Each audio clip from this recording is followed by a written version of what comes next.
سوسنه کې راینسي ټکان راینسي د اختر شپې ورځې جیزانونه په شکره کوي چې ټوله زه در سره انسم نو ته څنګه اختر کې چې ښه سودا مې وسي کور ته د کوچنیانو دپاره کلچې او مټایان وړمه ته مټایي وړې که جلبۍ وړې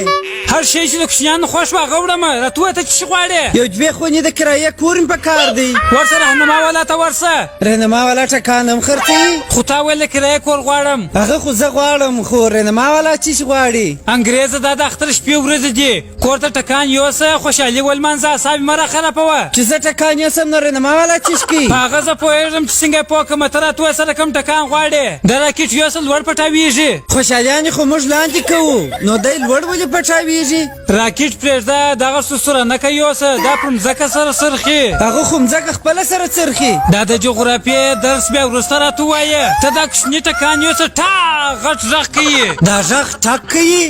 یا زه د ټک وڅنګ ته ولاړ یم په خوله غږ ورسره کومه نو دا ور خولې ته وراچوې که ټک ته انګریزه ته یو احسان را باندې وکړه بل دکان ته ولاړ سه ولې په دا دکان کې انسان نسته انګریزه د اختر شپې دي د خولې څخه ښې ښې خبرې راباسه خبرې دې خپله سمېږي یو دانه مټایي مازې وخوره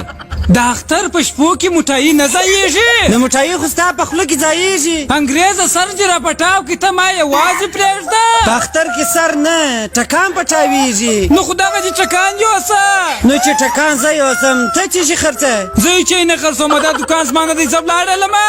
دغسې څنګه ځې د اختر مبارکي ووایه چاته وایم د اختر مبارکي هغه چې راته ګوري اختر مو مبارک اختر مو مبارک مبارک عید مبارک عید مبارک مبارک عید مبارک مبارک عید مبارک